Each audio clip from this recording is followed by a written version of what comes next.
Shalom Bapak Ibu Saudara dikasihi Tuhan, selamat berjumpa kembali. Kiranya Tuhan memberkati Bapak Ibu seluruh para pendengar dimanapun berada. Doa dan harapan kami, seluruh para pendengar diberkati dan dilindungi oleh Tuhan dan sehat-sehat tidak kurang suatu apapun. Kali ini kita akan membahas 10 penampakan Yesus setelah kebangkitannya. Saudara kasih Tuhan, 10 penampakan Yesus setelah kebangkitannya dari kematian adalah penampakan Yesus kepada murid-muridnya sebelum kenaikannya ke sorga, sebagaimana dicatat dalam Alkitab Perjanjian Baru.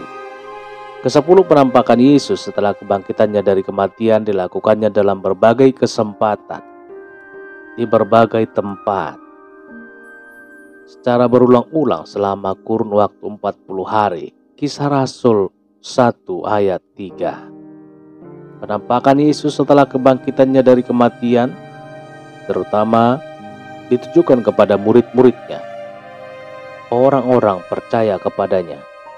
Walau dalam beberapa kasus ia menampakkan diri juga kepada orang-orang yang tidak percaya.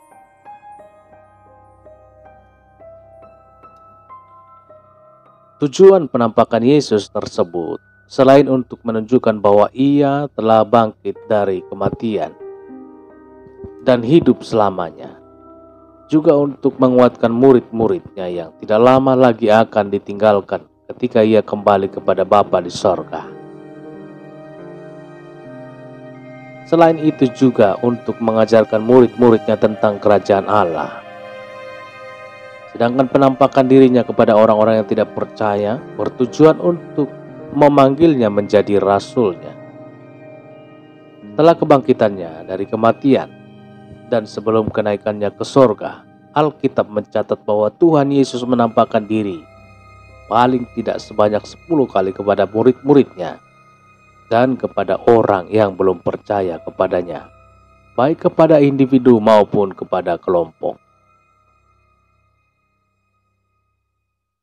Penampakan Yesus ini tidak termasuk penampakan setelah kenaikannya ke sorga, seperti penampakan yang diterima oleh rasul-rasul dalam 1 Korintus 15 ayat 8. Pada siapa sajalah Tuhan Yesus menampakkan diri pasca kebangkitannya dan sebelum kenaikannya ke sorga. Berikut 10 penampakan Yesus yang dicatat dalam Alkitab. Yang pertama, kepada Maria Magdalena. Penampakan Yesus setelah kebangkitannya dari kematian yang pertama adalah kepada Maria Magdalena. Sesudah berkata demikian, ia menoleh ke belakang dan melihat Yesus berdiri di situ, tetapi ia tidak tahu bahwa itu adalah Yesus. Kata Yesus kepadanya, "Ibu, mengapa engkau menangis? Siapakah yang engkau cari?" Maria menyangka orang itu adalah penunggu taman, lalu berkata kepadanya, "Tuan, jikalau Tuan yang mengambil dia, katakanlah kepadaku di mana Tuan meletakkan dia, supaya aku dapat mengambilnya." Kata Yesus kepadanya, "Maria." Maria berpaling dan berkata kepadanya dalam bahasa Ibrani, "Rabuni," artinya guru. Tertulis dalam Yohanes 20 ayat 14 sampai 16. Saksi pertama dari kebangkitan Tuhan Yesus adalah Maria Magdalena. Markus 16 ayat 9. Tuhan Yesus pertama kali menunjukkan kebangkitannya kepada Maria Magdalena, seorang perempuan yang berasal dari Magdala, dan darinya Yesus pernah mengusir 7 roh jahat. Setelah dibebaskan dari roh jahat, Maria Magdalena serta setia mengikut Yesus dalam pelayanannya. Tertulis dalam Lukas 8 ayat 1 sampai 3. Maria Magdalena juga merupakan salah satu saksi dari penyaliban dan kematian Tuhan Yesus. Matius 27 ayat 55 sampai 56. Dia tahu persis di mana mayat Yesus dibaringkan, di dalam kuburnya. Markus 15 ayat 47. Menarik bahwa saksi pertama dari kebangkitan Yesus adalah seorang wanita. Ketika Yesus menampakkan diri kepada perempuan-perempuan ini, mereka memeluk kaki Yesus dan menyembahnya. Itu artinya bahwa mereka menganggap Yesus sebagai Tuhan yang ilahi. Yesus tidak menolak penyembahan mereka seperti yang pernah dilakukan oleh Rasul Petrus. Kisah Rasul 10 ayat 25 sampai 26. Dan seorang malaikat Tuhan. Wahyu 22 ayat 8 sampai 9. Sebab Yesus memang adalah Tuhan yang ilahi. Kesaksian wanita itu dianggap lemah. Tetapi Yesus menghargai dan menghormati wanita, bahkan wanita sederhana, seperti Maria Magdalena, dan menjadikannya sebagai saksi pertama dari kebangkitannya. Kesetiaan Maria Magdalena dalam mengikut dan melayani Tuhan Yesus, bahkan setia hingga penyaliban dan kematiannya, serta kerinduannya untuk bertemu mayat Yesus, memberinya sebuah kehormatan sebagai saksi pertama dari kebangkitannya.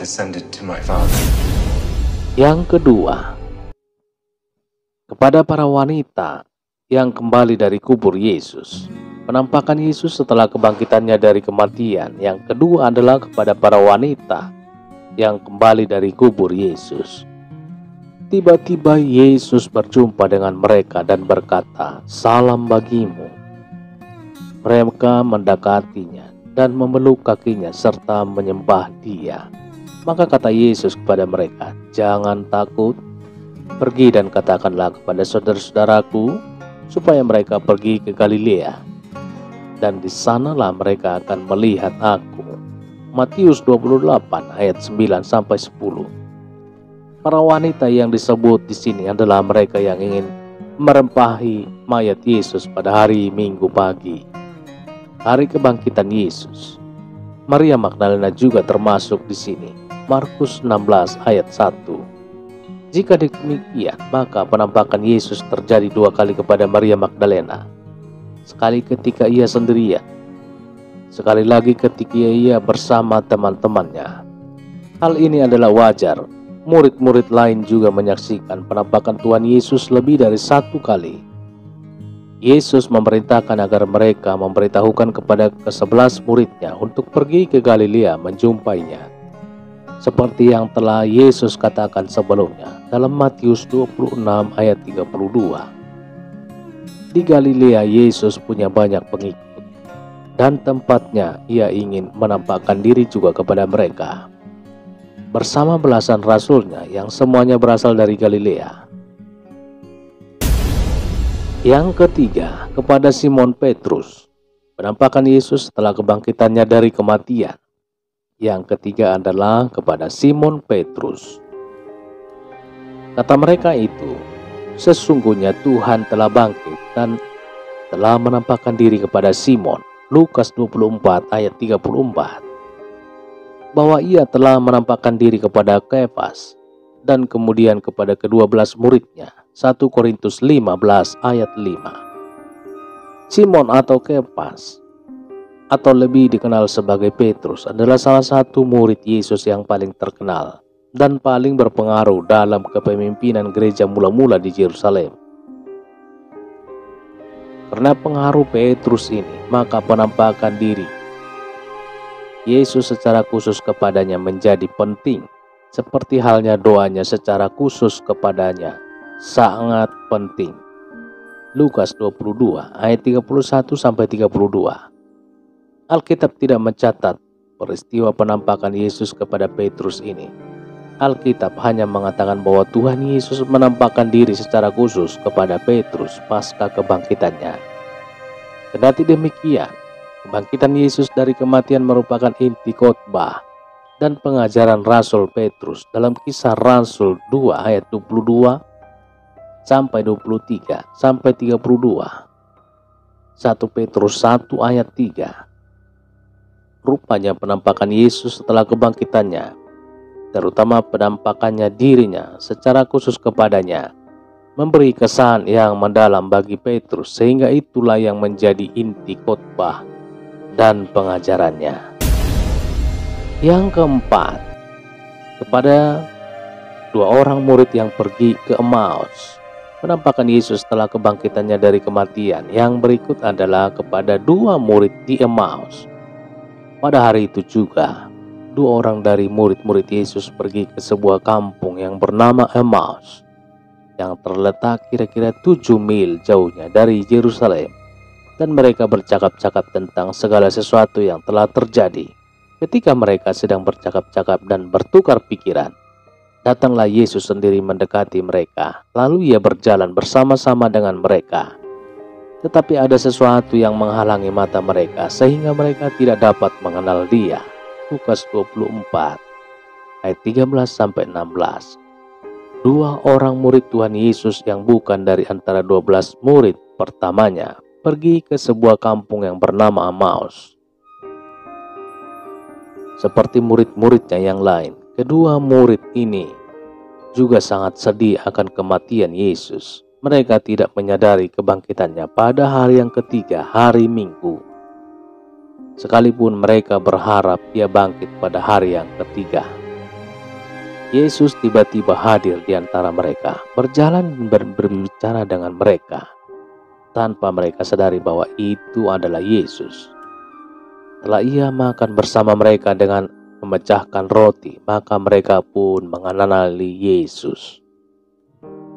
Yang menarik adalah bahwa ketika Yesus bertemu kedua muridnya ini, mereka langsung kembali ke Yerusalem yang berjarak 7 mil atau lebih dari 10 km dari Emmaus. Hati mereka sangat bersuka cita, sehingga ia tidak lagi memperdulikan jarak yang harus ditempuh untuk kembali ke Yerusalem, memberitahukan penampakan Yesus tersebut kepada murid-murid yang lainnya. Lukas 24 ayat 17-33. Kisah penampakan Yesus kepada dua orang murid ini juga disinggung dalam Matius 16 ayat 12-13. Yang kelima, kepada ke-10 murid dengan teman-teman mereka, tidak termasuk Thomas. Penampakan Yesus setelah kebangkitannya dari kematian selanjutnya adalah kepada 10 murid tanpa Thomas. Ketika hari sudah malam pada hari yang pertama, minggu itu berkumpullah murid-murid Yesus di suatu tempat, dan pintu-pintu yang terkunci karena mereka takut kepada orang-orang Yahudi. Pada waktu itu datanglah Yesus dan berdiri di tengah-tengah mereka dan berkata, "Damai sejahtera bagimu." Dan sesudah berkata demikian, ia menunjukkan tangannya dan lambungnya kepada mereka. Murid-murid itu bersuka cita ketika mereka melihat Tuhan. Yohanes 20 ayat 19-20. Kisah dan Injil Yohanes ini, Yohanes 20 ayat 19-25, punya kemiripan dengan kisah dalam Lukas 24 ayat 36-48. Sehingga harus diartikan bahwa ini adalah kisah yang sama yang diceritakan oleh masing-masing penulis Injil, Lukas dan Yohanes, dengan penekanan yang berbeda. Dalam Injil Lukas dijelaskan bahwa ketika kedua murid dari Emmaus kembali ke Yerusalem, mereka bertemu murid-murid lainnya dan para rasul. Lalu tiba-tiba Yesus menampakkan diri kepada mereka. Sedangkan dalam Injil Yohanes dijelaskan bahwa Yesus datang pada malam hari, di hari Minggu, hari di mana ia bangkit. Ia masuk ke dalam ruangan yang pintunya terkunci karena para murid takut terhadap orang-orang Yahudi. Hal ini berarti bahwa secara fisik ia punya 7 kebangkitan yang berbeda yang bisa menembus ruang. Kendati demikian, inti kedua kisah tersebut sama, yakni Yesus membuktikan kepada mereka kebangkitannya dengan menunjukkan bekas luka-lukanya, serta memberi perintah kepada mereka untuk memberitakan Injil kepada seluruh bangsa.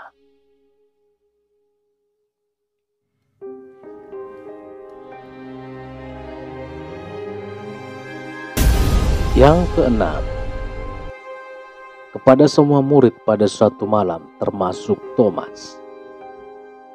Penampakan Yesus setelah kebangkitannya dari kematian selanjutnya adalah kepada 11 murid, termasuk Thomas. 8 hari kemudian, murid-murid Yesus berada kembali dalam rumah itu, dan Thomas bersama-sama dengan mereka. Sementara pintu-pintu terkunci, Yesus datang dan ia berdiri di tengah-tengah mereka dan berkata, "Damai sejahtera bagi kamu." Kemudian ia berkata kepada Thomas, "Taruhlah jarimu di sini dan lihatlah tanganmu, ulurkanlah tanganmu dan cucukkan ke dalam lambungku. Dan jangan engkau tidak percaya lagi, melainkan percayalah." Thomas menjawab dia, "Ya Tuhanku dan Allahku." Kata Yesus kepadanya, "Karena engkau telah melihat aku, maka engkau percaya. Berbahagialah mereka yang tidak melihat namun percaya." Yohanes 20 ayat 26-29. Ketika Yesus menampakkan diri kepada murid-murid pertamanya, ternyata Thomas, salah satu murid pertamanya, tidak hadir di situ dengan alasan yang tidak disebutkan. Yang pasti Thomas tidak berarti mengundurkan diri sebagai murid. Boleh jadi karena ia ingin menyendiri akibat kesedihan hatinya ditinggal oleh sang guru. Ketika murid-murid memberitahu Thomas bahwa Yesus telah menampakkan diri kepada mereka, Thomas tidak percaya. Ia mengatakan bahwa ia baru percaya jika melihat langsung Yesus dan mencucukkan tangannya ke bekas luka di tangan dan lambung Yesus. Yohanes 20 ayat 24-25. 1 minggu kemudian Yesus menampakkan diri lagi kepada murid-muridnya dan Thomas hadir seperti dalam penampakan sebelumnya. Yesus tiba-tiba hadir di tengah-tengah mereka dan memberi salam, sekalipun saat itu pintu sedang terkunci. Pada kesempatan ini, Tuhan Yesus secara khusus menunjukkan luka penyalipan di tangan dan di lambungnya kepada Thomas, yang membuatnya percaya pada kebangkitan Yesus, bahkan pada keilahiannya, dengan menyebut Yesus sebagai Tuhan dan Allahnya. Yang ketujuh, kepada 7 murid di pantai Danau Galilea. Penampakan Yesus setelah kebangkitannya dari kematian, Yesus menunjukkan kepada 7 murid di pantai Danau Galilea. Kemudian Yesus menampakkan diri lagi kepada murid-muridnya di pantai Danau Tiberias, dan ia menampakkan diri sebagai berikut. Di pantai itu berkumpul Simon Petrus, Thomas yang disebut Didimus, Nathanael dari Kana yang di Galilea, anak-anak Zebedeus, dan 2 orang muridnya yang lain. Kata Simon Petrus kepada mereka, "Aku pergi menangkap ikan." Kata mereka kepadanya, "Kami pergi juga dengan engkau." Mereka berangkat lalu naik ke perahu. Tetapi malam itu mereka tidak menangkap apa-apa. Ketika hari mulai siang, Yesus berdiri di pantai. Tetapi murid-murid itu tidak tahu bahwa itu adalah Yesus. Yohanes 21 ayat 1-4. Tuhan Yesus juga menampakkan diri kepada 7 muridnya di pantai Danau Tiberias atau Danau Galilea. Di antara mereka termasuk Petrus, Yakobus, Yohanes, dan Thomas. Ketika itu mereka sedang menjala ikan di danau tersebut, tetapi tanpa ada hasil. Kemudian Yesus menampakkan diri kepada mereka di tepi pantai danau itu. Akan tetapi seperti pada penampakan lainnya, mereka tidak segera mengenalinya. Mereka baru mengenalinya tak kala ia menyuruh mereka menyebarkan jala di sebelah kanan perahu, dan menangkap sejumlah besar ikan. Yohanes 21 ayat 6-7. Persis seperti ketika Petrus pertama kali dipanggil oleh Tuhan Yesus. di mana atas perintahnya Petrus dan teman-temannya berhasil menangkap sejumlah besar ikan. Lukas 5 ayat 4-11. Pada kesempatan ini, Tuhan Yesus memulihkan kembali panggilan Petrus dan memberinya tugas untuk mengembalakan domba-dombanya, gerejanya. Yohanes 21 ayat 15-19. Kepada lebih dari 500 orang murid di Galilea, penampakan Yesus lainnya setelah kebangkitannya dari kematian adalah kepada 500 lebih murid di Galilea. Sesudah itu ia menampakkan diri kepada lebih dari 500 saudara sekaligus. 1 Korintus 15 ayat 6. Tuhan Yesus juga menampakkan diri kepada sejumlah besar muridnya di wilayah Galilea, yakni dari 500 orang. Hal ini nyata dari perkataan Rasul Paulus kepada jemaat di Korintus. Rupanya saat itu murid Yesus sudah sangat banyak.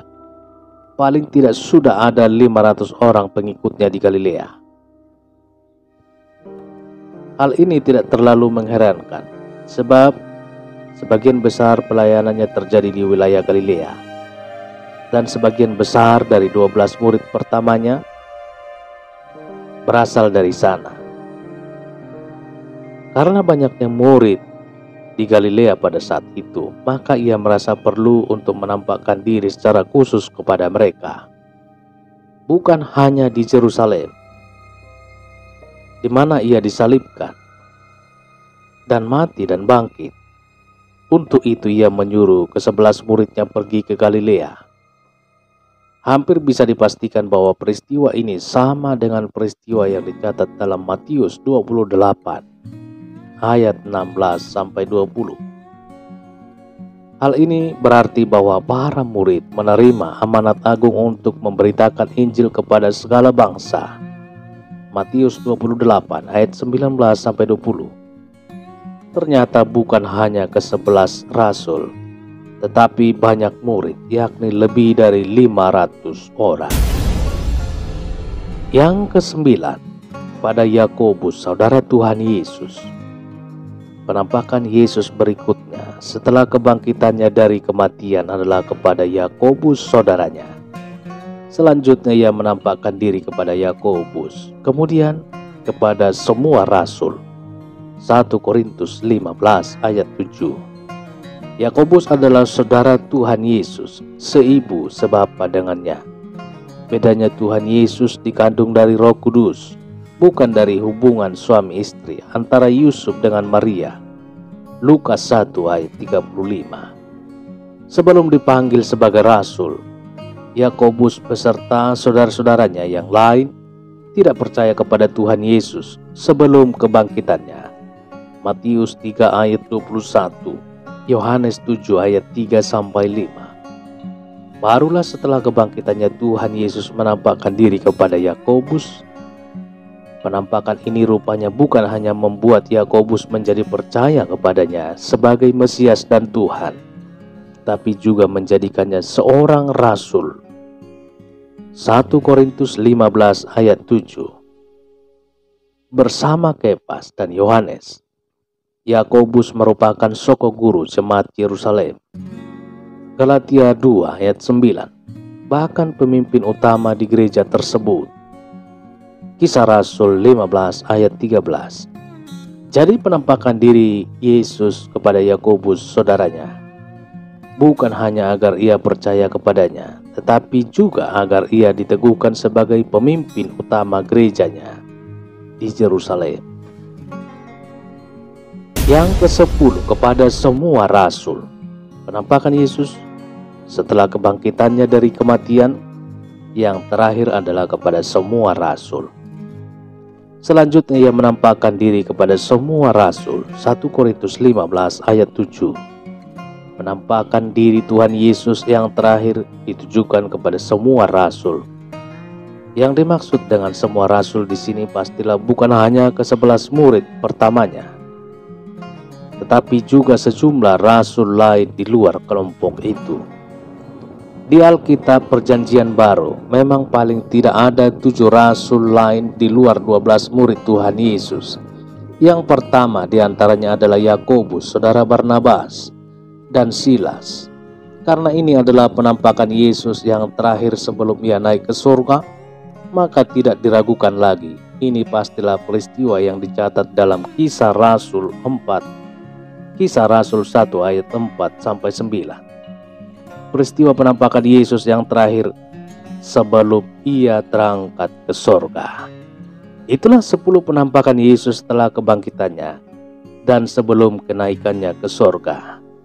Bapak Ibu Saudara dikasihi Tuhan, apabila diberkati, jangan lupa untuk membagikannya kepada rekan-rekan dan saudara-saudara kita dimanapun berada, supaya mereka juga dapat informasi kabar-kabar baik dari kebenaran firman Tuhan.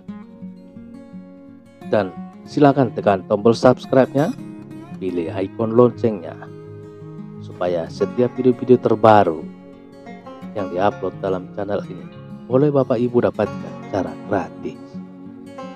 Demikian perjumpaan kita pada saat hari ini, saudara. Kiranya Tuhan Yesus yang memberkati. Sampai jumpa dalam kesempatan berikutnya. Haleluya, haleluya, haleluya. Amin, amin, amin.